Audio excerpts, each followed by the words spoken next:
Hi everyone! Welcome back sa channel ko. Kung bago ka lang dito, hi! Welcome! My name is Ria. Salamat sa pag-click ng video na ito kasi in this video ay magluluto tayo ng masarap na paksiw na pata.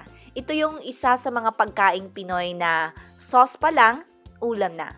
Alright guys, so mag-umpisa tayo sa kung ano yung mga sangkap at kung paano ito lutuin.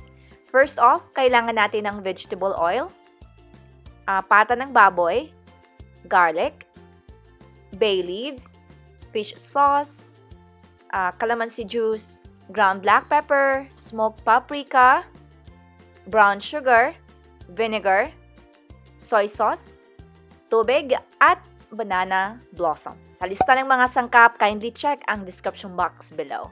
So, ang una natin gagawin, kuha tayo ng pan on medium heat. Lagyan natin ng 2 tablespoons ng vegetable oil. At kapag mainit na ito, isi-sear na natin yung pata ng baboy. I would say mga about 3 to 4 minutes lang yung pag-sear natin dito. After ma-sear yan lahat, ita-transfer natin ito sa isang pot. So yung pot na ginagamit ko, medyo mainit na kasi nakaon na yung stove. So naglagay agad ako ng 1/4 cup lang ng tubig. 1/4 cup ng tubig lang muna para hindi siya didikit doon sa pan. So, iniligay ko yung garlic, bay leaves, fish sauce, brown sugar, halos lahat na ng mga sangkap excluding yung banana blossoms. Yung calamansi,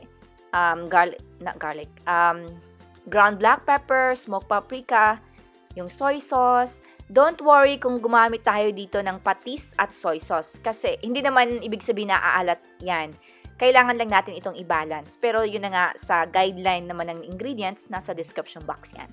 So, takpan natin ito, pakuluan, palambutin, lutuin ang pata.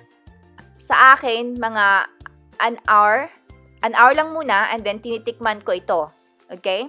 So, kung kailangan ko pang i-adjust, or yun na nga, kung itatry nyo ito, kailangan nyo i-adjust, magdagdag kayo ng, kung kailangan ko ng tubig, or soy sauce, ganon. So, after mga 1 hour and 45 minutes, iniligay ko na yung banana blossoms. In can yung gamit ko kasi yan lang yung available. So, 15 minutes ko lang siyang niluto. Tinakpan ko ulit.